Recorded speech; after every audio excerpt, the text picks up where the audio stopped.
सभी जो हमारे सामने जो आए हुए सबका मैं इस मंच से हार्दिक अभिनंदन करती हूँ। आज जिस विषय पर मैं चर्चा करना चाहती हूँ, सभी लोग यहाँ पे सामाजिक लोग हैं, सबको पता है कि किस तरह से हमारे जो हक अधिकार हैं उसको किस तरह से एक तरह से हमें लेने नहीं दिया जा रहा है।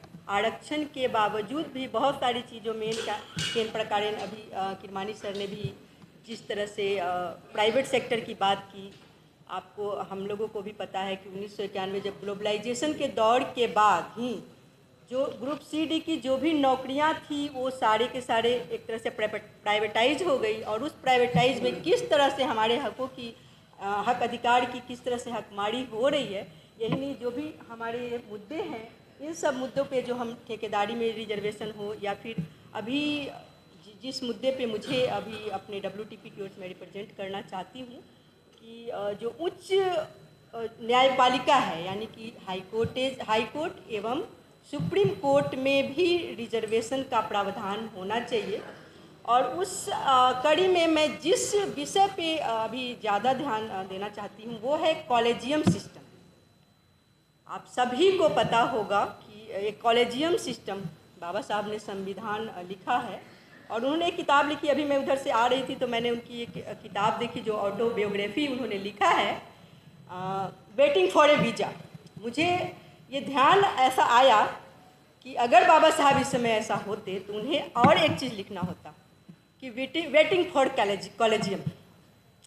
जो कॉलेजियम हमारा सिस्टम है जुडिशरी सिस्टम में, उन्हें ऐसा लगता, उन्होंने लिखा था कि हमें तांगे पे बैठने के लिए किसी एक वर्ग का वीज़ा लेना पड़ता था, हमें पढ़ने के लिए वीज़ा मतलब पढ़ाई के लिए वीज़ा लेना पड़ता था, पानी पीने के लिए वीज़ा लेना पड़ता था एक खास वर्ग का। उसी तरह अगर बाबा साहब की अगर कहा जाए, या फिर अभी हम लोग जो बहुजन समाज के लोग हैं, इतने साल की आज़ादी के बावजूद भी 70 साल से भी अधिक हो गए, अमृतकाल मना रहा है देश, फिर भी हम लोग अभी भी कॉलेजियम मतलब उच्च जुडिशरी में बिना कॉलेजियम के वीज़ा के बगैर नहीं जा सकते हैं। ये कितना हास्यास्पद है। और ये कॉलेजियम सिस्टम हमारे संविधान में ये कोई टर्म भी नहीं था। किस तरह से ताना बाना बुन करके इन जो कह सकते हैं मनुवादी लोगों द्वारा ये लाया गया उस विषय पर। और हम ये सरकार से इस मंच से डिमांड करते हैं कि स्क्रैप कॉलेजियम सिस्टम, इस कॉलेजियम सिस्टम को हटाया जाए और सबके लिए वो दरवाजे खोले जाएं, चाहे वो किसी भी तरह से एग्ज़ाम ले लें, कुछ भी करें, उसके बाद हमें उसमें घुसने का कुछ तो मौका मिले, वरना हम कॉलेजियम की वीज़ा वेटिंग रहेंगे। हम वेटिंग इन वीज़ा जो बाबा साहब ने लिखा है वैसे ही वेटिंग इन वीज़ा है अभी, कि जब तक वो कॉलेजियम का वीज़ा पास होगा तब हम जाके वहाँ पे बैठ सकते हैं, सुप्रीम कोर्ट और हाई कोर्ट में जज बन सकते हैं। आप सबको पता होगा कि 34 जो जज हैं, 33 जजों में एक जो मुख्य न्यायाधीश के अलावा उसमें ST तो एक भी नहीं है अभी वहाँ पे जज, और SC है भी वो बहुत नाम मात्र है, उनकी कोई चलती नहीं है। बस इस तरह से तो, और हाई कोर्ट में भी यही स्थिति है कमोबेश। तो हम इस मंच के माध्यम से आप लोगों से भी आह्वान करते हैं, जो भी मीडिया बंधु हैं, उन लोग सब लोग तो यहाँ पे जनरली मेन स्ट्रीम मीडिया वाले तो आएंगे नहीं, वो तो हमारे न्यूज़ चलाने में उन्हें कितना दिक्कत होती है आप सबको पता है। अब थोड़ी, क्योंकि अब इस बार की जो चुनाव है वो सोशल जस्टिस पे जो लड़ी गई, इसमें हम लोग सिविल सोसाइटीज़ का ही एक बहुत बड़ा हाथ रहा है, तो अब थोड़ी बहुत वो भी दिखाने को मजबूर है, वरना उनकी जो TRP कह सकते हैं सोशल मीडिया ने जो अवेयर किया है लोगों से, उससे हो रहा है। तो हम जैसा कि आर्टिकल 32 और आर्टिकल 226 है, जिसमें हाई कोर्ट और सुप्रीम कोर्ट को ये अधिकार है कि वो स्वयं रिट ले सकती है, स्वयं सुओ मोटो एक्शन लेने का अधिकार है। लेकिन वो हमारे जो मुद्दे हैं, हम सब के बहुजन समाज के जो मुद्दे हैं, ST रिजर्व माइनॉरिटीज़ को जो मुद्दे हैं, उस पर उनको ध्यान नहीं जाता। वो कोई भी मुद्दा आप ले लीजिए, अगर हम इनिशियल रूप से अभी ही कुछ दिन की बात करें तो अभी नॉट फाउंड सूटेबल, आप चाहे सेंट्रल यूनिवर्सिटीज़ हो या फिर जो भी IIT IIM जैसे संस्थान हैं, उन संस्थानों में नॉट फाउंड सूटेबल की वजह से ही ना इतनी वैकेंसीज है। या फिर अभी रोस्टर सिस्टम पर जो पिछली बार डिस्कस किए थे हमारे WTP की ओर से, तो ऐसी सिस्टम इंटरव्यू भी कह सकते हैं, उससे हम लोगों को वो एक तरह से आने देना नहीं चाहते, उसको छटनी करने का वो एक तरीका है। इंटरव्यू सिस्टम हो, रोस्टर सिस्टम हो, या फिर ये जो कॉलेजियम सिस्टम भी, कॉलेजियम हमारे बाबा साहब के लिखे हुए संविधान में कोई टर्म ही नहीं है। जब हमारी बहुजनों की पहली बार सरकार बनी थी, बीपी सिंह जब सत्ता में थे, तो जब मंडल कमीशन लागू हुआ इंदिरा सावने के केस में, उसमें भी आप लोगों ने देखा होगा उनकी स्थिति क्या थी। उसमें भी जब ओबीसी मंडल कमीशन की सिफारिश से लागू हुई और जो रिजर्वेशन मिला 27% जो ओबीसी को, उस समय भी उन्होंने एक कैप लगा दिया कि कॉलेजियम सिस्टम तो की नहीं बात करी थी मैं क्रीमी लेयर की बात कर दी। उन्होंने अपने ऊपर तो कोई क्रीमी लेयर नहीं लगाया। जो जज सुप्रीम कोर्ट में है उन्हीं के भाई भतीजे चाचा ताऊ जितने भी है सब भरे पड़े हैं उसमें, है ना। लेकिन उन्होंने अपने ऊपर वो सिस्टम जो क्रीमी लेयर ओबीसी के ऊपर लगाया था, वो क्रीमी लेयर वो अपने ऊपर नहीं लगाए। उनके चाचा ताऊ भतीजे सब उसमें आ सकते हैं, कॉलेजियम सिस्टम ऐसा बना दिया गया। लेकिन हम लोग मतलब एक तरह से ओबीसी को लीडरलेस करने के लिए उन्होंने उसमें क्रीमी लेयर लिया है। साथ ही साथ उन्होंने एससी एसटी के ऊपर भी ऐसा बोल दिया कि क्रीम जो है वो प्रमोशन में उनको आरक्षण नहीं मिलेगा। उनको प्रमोशन के बाद आरक्षण से वो बड़े अधिकारी नहीं बन सकते, बड़े पोजीशन पे नहीं जा सकते, टॉप पोजीशन पे नहीं जा सकते। मतलब एन केन प्रकार उन्होंने इस तरह से रोकने की हमें कोशिश की।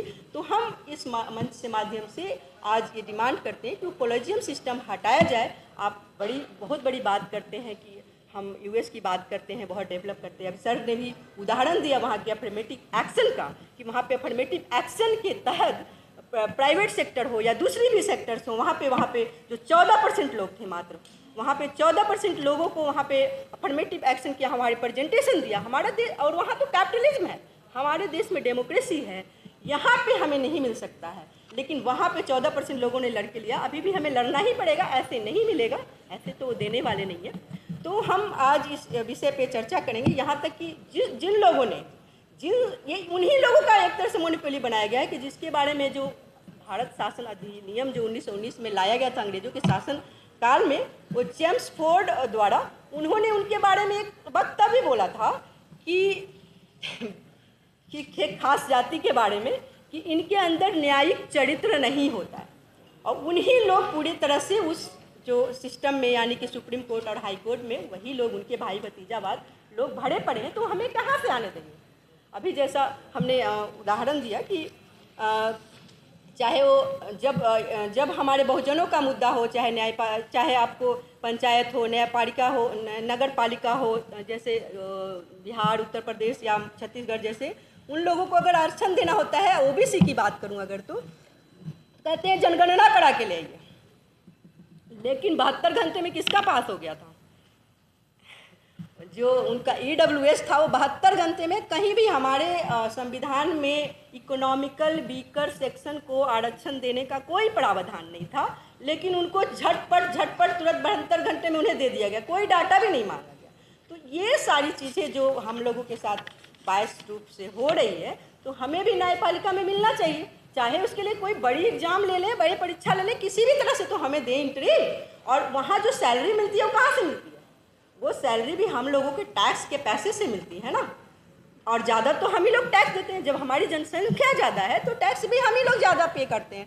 तो हमें उस उच्च जुडिशियरी जो है, स्क्रैप कॉलेजियम सिस्टम हटा करके, अपने भाई भतीजावाद को हटा करके हमें वहाँ पे आरक्षण मिलना चाहिए, हमें भी वहाँ रिप्रेजेंटेशन मिलना चाहिए। अभी पिछले साल की बात है जब लोकसभा में पूछा गया था एक सवाल कि कितने जज 2018 के बाद बहाली हुए हैं, तो सुप्रीम कोर्ट और हाई कोर्ट में, तो उन्होंने कहा, जवाब देते हुए जो उस समय के कानून मंत्री थे, उन्होंने कहा कि 604 जजों की बहाली हुई है। और उस जजों में जब मांगा गया कि कितने ST ST OBC के लोग हैं, तो आपको सुन के बहुत हंसी आएगी कि उन्होंने कहा कि 72 OBC हैं, 18 SC हैं, 9 ST हैं और 34 माइनॉरिटी के लोग हैं। बस इतना ही है। और बाकी सारे लोग कौन थे? वो लोग जो 3% लोग वाले हैं। तो हमारा रिप्रेजेंटेशन कहाँ गया? कैसे डाइवर्सिटी आएगी और कैसे हम लोगों के लिए न्याय होगा? आज छोटी छोटी चीज़ों के लिए हमारे लोग जो हैं वो जेलों में बंद हैं, उनके लिए न्याय कौन करेगा? आज देख लो, पायल तडवी का देख लो, रोहित वेमुला का केस ले लो, उन लोगों ने कोई आत्महत्या कर ली, कोई उसके ऊपर कोई सुओ मोटो लिया गया? केस नहीं लिया गया सुओ मोटो। अभी किसान इतने 700 से ज़्यादा किसान मर गए जो यहाँ पे आंदोलन हुआ था, उसका भी कोई सुओ मोटो नहीं लेते हैं। ये मिलॉर्ड ही कह सकते हैं ना। तो वो मिलॉर्ड लोग हमारे लिए कुछ नहीं करते हैं। और जब भी उनको उनके अपने हक के अधिकार की बात आती है तो 72 घंटे में ईडब्ल्यूएस पास करते थे बिना किसी डाटा के। तो हमें आरक्षण चाहिए जुडिशियरी में, इसकी हम डिमांड करते हैं और आप लोगों से भी अनुरोध करते हैं कि जो भी हमारे मीडिया भाई हैं वो इस बात को देश के कोने कोने तक ले जाइए ताकि संसद में आवाज़ गूंजे, ताकि इस मुद्दे पे हमें आरक्षण हमें मिलना चाहिए। एक चीज़ मैं इसमें और जोड़ना चाहती हूँ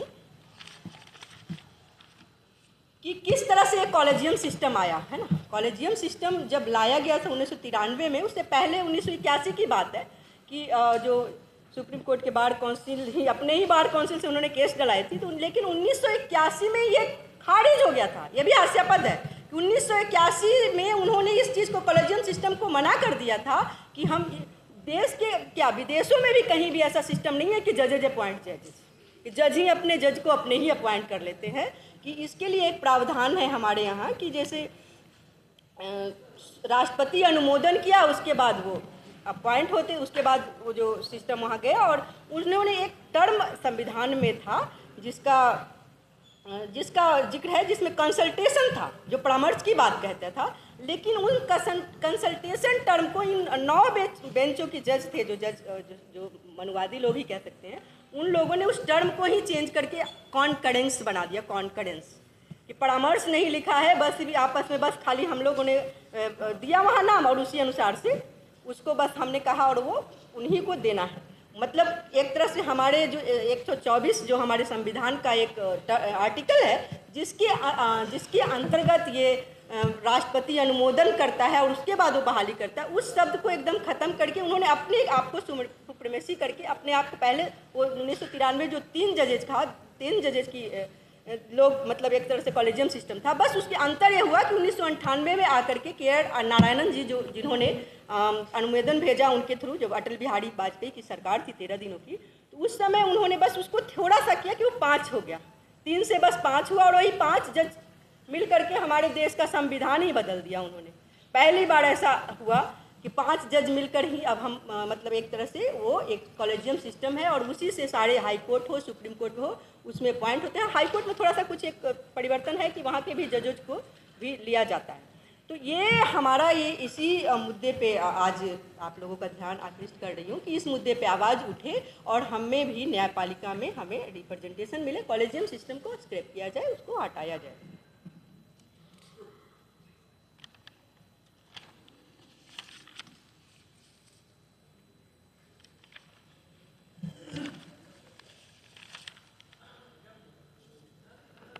इसमें मैं कुछ उदाहरण देना चाहती हूँ इसमें कि अरुंधति राय ने 2014 में एक किताब लिखी है, उस किताब में उन्होंने खुलासा किया जी, उस किताब में उन्होंने खुलासा किया है कि एससी मतलब high court, Delhi high court में भी एक भी सुप्रीम कोर्ट मतलब दिल्ली हाई कोर्ट है, उसमें भी एक भी एससी जज नहीं है। आपको गुजरात में एससी एसटी भी जज नहीं है। के.आर. नारायणन जो राष्ट्रपति थे उन्होंने इस मुद्दे को पे और ध्यान दिया कि भाई उसमें रिजर्वेशन मिलना चाहिए, तो उनके ऊपर भी मतलब मजाक उड़ाया। जो जज लोग थे उनका बहुत गंदी तरह से मजाक उड़ाया कि कैसे ये तो हमारे न्याय नहीं हो सकता, इस तरह से आप किसी और को घुसा दोगे। तो इस तरह की उनके साथ भद्दा मजाक किया गया था। और आप कई भी अभी डाटा ले लीजिए। अगर आपको लगता है कि हमारा काम बहुजन समाज के लिए महत्वपूर्ण है, तो आप हमें आर्थिक सहयोग के लिए सीन दिखाए गए QR कोड स्कैन और फोन पे और गूगल पे और UPI और बैंक अकाउंट में कर सकते हैं। फोन पे, गूगल पे 9250529129, UPI 9250529129@YBL। Bank account state bank of India AC 1042994628, IFSC code SBIN 00066563। आपका छोटा से छोटा सहयोग समाज और हमें और मजबूत करेगा, जिससे हमें बहुजन पत्रकारिता में और निष्पक्ष बनाने में मजबूत करेगा। जय भीम, जय भारत।